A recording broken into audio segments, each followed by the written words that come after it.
গরিবের ঘরে বিয়ে করবেন, দরিদ্র ঘরে বিয়ে করবেন, অসুন্দরী নারীকে বিয়ে করবেন, তবুও পদ্মাশীল নারীকে বিয়ে করবেন।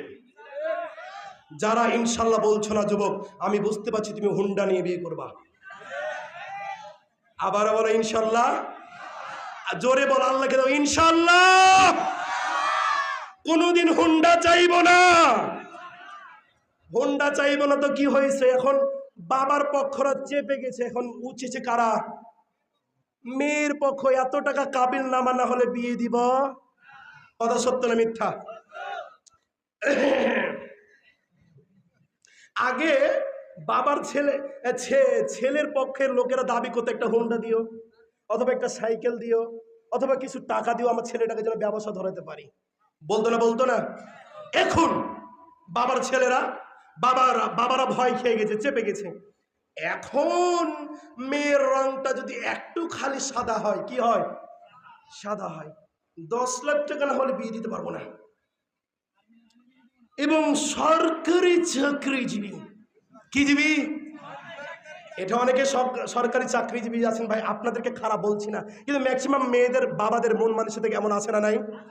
ঠিক এভাবেই বেপরদার মতন মন মানসিকতা নিয়ে, আরে বরবাদের মতন মন মানসিকতা বাবাদের, মেয়ের বাবাদের মন মানসিকতা নিয়ে যখন বাবারা টাকাওয়ালা ছেলেদের সাথে বিয়ে দেয়, যেই ছেলে ভালো করে পশ্চিম চিনে না, আল্লাহকে চিনে না, দুদিন পর ওই পরিবারে অশান্তি শুরু হয় না? কথা সত্য না মিথ্যা?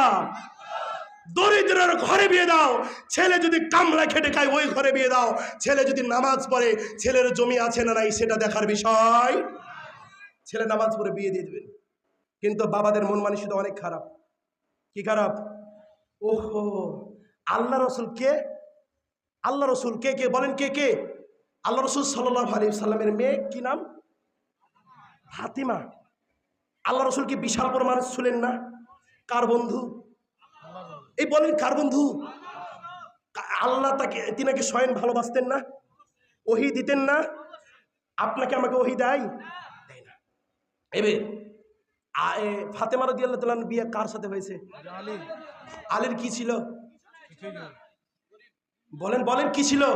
ও সুন্দরীওয়ালার বাবারা একটু শুনো, ও টাকা পয়সাওয়ালা বাবারা, মেয়েদেরকে তো রেখেছ পুতুলের মতো। কিসের মতো?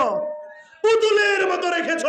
আমার মেয়ে সালাত আদায় না করো, আমার মেয়ে পদ্মাতে না চলো, আমার মেয়ে দিনদারিতা না হোক, আমার মেয়ে যা হোক, আমার টাকা আছে, আমার মেয়ে সুন্দরী আছে, আমার মেয়েকে বিয়ে দিব সরকারি চাকরিজীবী। বলে না?